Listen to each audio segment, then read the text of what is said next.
Hello everybody, my name is Stephen Haynes here with Sports and Women. I'm alongside my beautiful co-host, Courtney Bee, definitely in the building. Hi. We're here to talk about sports, women, and relationships. Follow us, please follow us on sportsandwomen.com for all your latest stories and blogs on sports, women, and relationships. Definitely check us out on Instagram at Sports and Women, as well as Twitter at sports_women. First, we're here to talk about gay athletes. News just broke out, Courtney, if you remember, Michael Sam. I heard. He is a defensive end for the Missouri Tigers. Michael Sam announced that he is an openly gay athlete. He will be the first openly gay athlete to be in the NFL. So a lot of people had a lot of opinions about this situation. And what are your thoughts on it? I definitely think that it's a great opportunity for him. Yeah. No one has made history by being safe. I think that this is very just innovative of him, and people are going to get behind him and support him. I'm one of his supporters. I think that it's awesome. Michael Sam, a 24-year-old senior, as you alluded to, he led the SEC in sacks, at 10.5 sacks. But what most GMs are going to be worried about is the hype, not the game. They're going to be worried about the hype. All the hype that's going to come into that organization. It does take away from the actual organization and the draft. Right.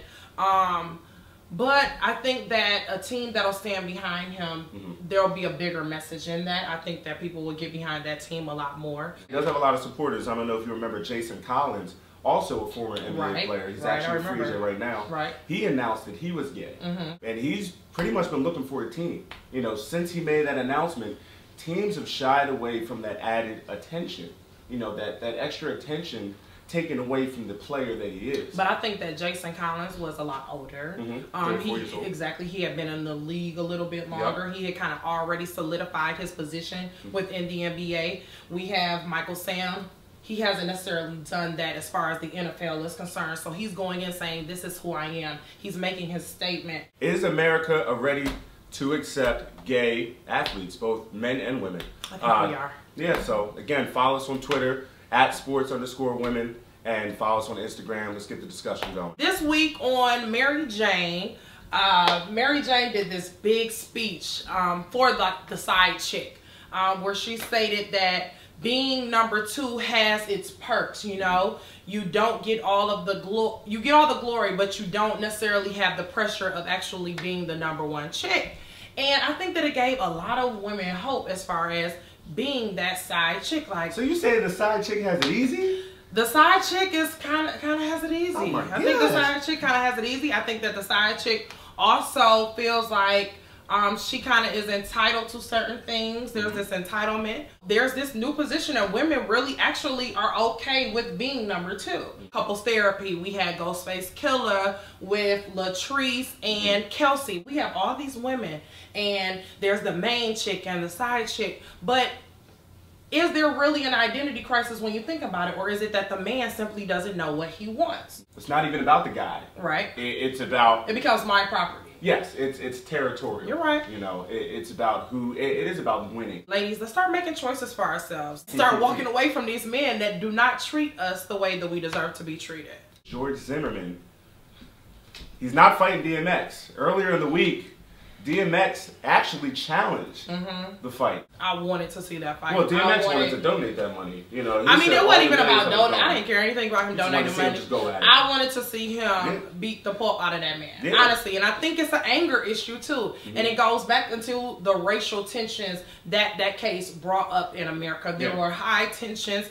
It brought us back to the civil rights movement, what we have fought for so many years, and now we're still back at point A. And these are the issues that are consistently going on in America. We all can honestly agree that justice has not been served, and that's all we're looking for. DMX, he was a nice rapper in the 90s. Do you actually think that he can fight George Zimmerman? You know what's funny? I was thinking about that. DMX kind of, he did drugs, so I'm not really sure that DMX, but I honestly feel like DMX has a lot of anger. He's not the same Rough Rider as he was in the 90s. No, but I feel like all of that anger, did you see him on a Yalla Van Zandt? He was mad. He was upset. I think he has a lot of aggression that he would actually take out on But that's, you know, and I think we've seen the pain that he has, because he's touched a lot of, I mean, Trayvon Martin's story has touched a lot of the black culture, both young and old.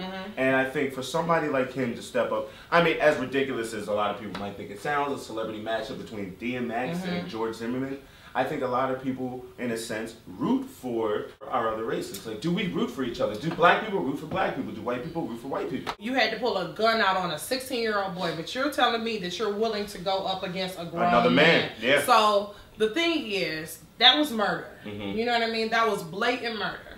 He got off for it. It's all about our judicial system, and that's what it comes down to. Close it off. We're going to talk about T.I. and Tiny. T.I. tweeted a really good message to Tiny. Try to put her in check a little bit. It was a great message. T.I. recently tweeted to Tiny, "You have so much going for you other than your ass.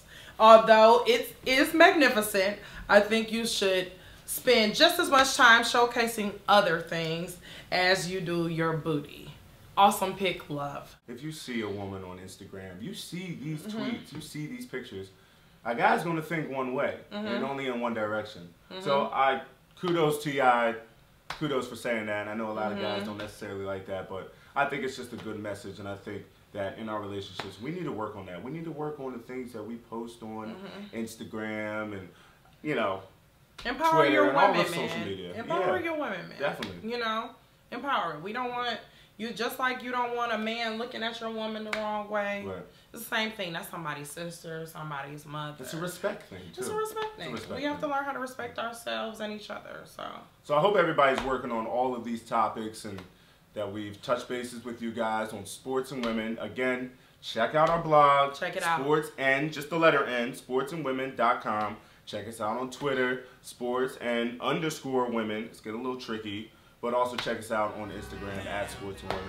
I want to thank you so much. Oh, no, thank you. Thanks for having me. We're going to do this again. We're going to do it again. I think so. I think we're going to do it again. But thank y'all for coming out. Until next time. Bye.